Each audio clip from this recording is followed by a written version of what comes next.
In May 1999, a pretty 14-year-old girl walked into a police station in Sim Shatui. She claimed that she was being haunted by the ghost of a woman. A woman she had helped torture, kill, and butcher a year earlier. Detectives were skeptical of her claims, but they decided to investigate further. The investigation led them to a third-floor apartment in Hong Kong's Shoppers Paradise, Granville Road. What they uncovered was what many police officers and lawyers consider Hong Kong's most horrifying and revolting crime in almost a decade.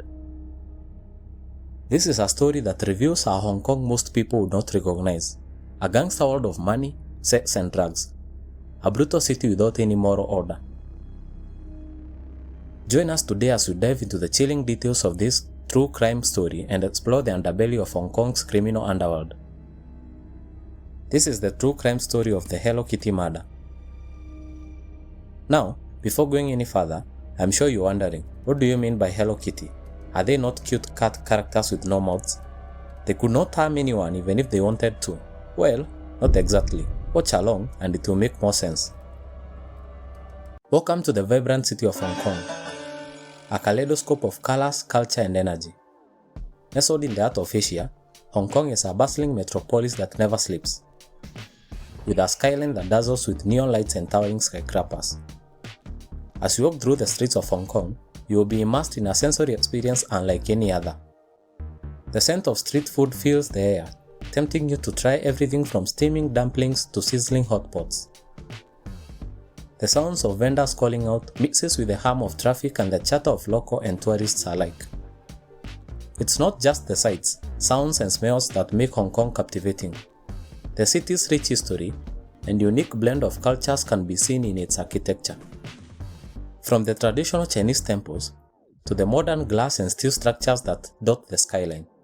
Whether you're exploring the bustling markets of Mong Kok, or taking in the panoramic views from Victoria Peak, or strolling along the picturesque waterfront, Hong Kong is a city that will leave you breathless with wonder and excitement. It's worth noting, however, that Hong Kong's nightlife is not without its risks. Like any other major city, there are several concerns about safety and security, particularly for solo travelers and those unfamiliar with the area. And it is in this nightlife where we start today's case. Born in 1975 in Hong Kong, Fan Man Hee is the victim of our case. Not much is known about her origin or childhood. However, unfortunately, she became known around the world for being a murder victim in one of the most horrible cases in the history of Hong Kong. For her, the real world was also a place to avoid. Abandoned as a child, Fan Man Hee was raised at Mata Wai Girls' Home. By her mid-teens, she had settled into the life of petty crime, prostitution, and drug addiction. Most of her relationships were with her gangster clients, and mostly their chief components were sex, money, power, and violence. Her husband was also a drug addict. They met while she was working as a dancer in the Empress Karaoke Night Club in May 1996, and gave birth to a son 2 years later. Neighbors at their Kwai Chung home complained to various reporters of being kept awake by the sound of domestic violence. Fan Man Hee met the man who would preside over her torture, death and dismemberment in 1997, while she was working as a prostitute in a brothel called Romance Villa. Chan Man Lok was a regular client, and the pair often indulged in long sex and meth or methamphetamine. But when Fan stole Chan's wallet, containing $4,000, she made a mistake that would cost her life. And although Fan paid Chan back the $4,000 plus another $10,000, the loan shark, as loan sharks do, demanded a further $16,000 as interest. On March 17, 1999, Chan ordered his two accomplices, Leung Shin Cho and Leung Wei Lang, to abduct Fan Man Hee from her home. The plan was to hold Fan at the Granville Road apartment and put her to work as a prostitute, and take all her earnings until her ever-increasing debt would be paid. But the plan had a fatal flaw. A disfigured, battered and bruised prostitute does not attract customers. And for the people living with Chan in the apartment, high on meth, torturing Fan Man Hee was just too much fun to ignore. I'm sure you're wondering how a 14-year-old girl was involved in all this, and how she tortured Fan Man Hee Let me explain. The 14-year-old girl, according to some sources, was the girlfriend of the 18-year-old Liu Wailang, and according to other sources, she was the girlfriend of 34-year-old Chan Man-lok. Whatever the case is, one fact is clear: they were both disgusting pedophiles. However, she also participated in the torture of Fan Man-yi, and when asked why she participated in the burning and hitting her, she answered without any shred of guilt or emotion that she did it for fun and as a game to see what it would feel like to hurt someone. Now before we continue, this case is awfully familiar to that of Junko Furuta in Japan. If you want me to cover it too, comment below and subscribe to get notified when I do. Chan's apartment kitchen became a torturer's arsenal. Between them, they found a use for almost every appliance and condiment. They set drinking straws alight, held down Fan, and dripped the melted plastic on the soles of her feet until her skin blistered and oozed pus. When they grew tired of that, they lit her feet directly and then beat them with a stick. Chili oil was poured on her wounds. Oyster sauce drawn on her face. She was made to drink oil. She was beaten with water pipes. She was beaten with metal bars. Often, the men would piss on her face or into her mouth, beating her when she failed to swallow their urine. On another occasion, for a laugh, the 14-year-old girl took a shit on her shoebox, and then the men made Fan eat it. Sometimes, when there was nothing on the television, they would string her up with an electrical wire, hang her from a hook on the ceiling, and beat her with iron bars. Then, having grown bored, they would leave her hanging there overnight. Towards the edge of Fan's life, she would be left to drift in and out of consciousness, either on the floor or tied up while her tormentors went off to play video games. She was broken and playing with her was not much fun after that, but they carried on anyway. There was nothing else to do. It's so odd to cover this in Hong Kong, knowing something similar happened to Junko Furuta in Japan. I wonder whether they sought inspiration from it, as it had just happened 10 years prior. So, how did she die? One day, after the torture had been going on for almost a month, the 14-year-old girl woke up and found Fan Man-yi dead. She had spent her previous couple of days on the bathroom floor, and being ignored, she had passed away overnight. They talked about what to do with the body all afternoon, but they were unable to come up to a decision.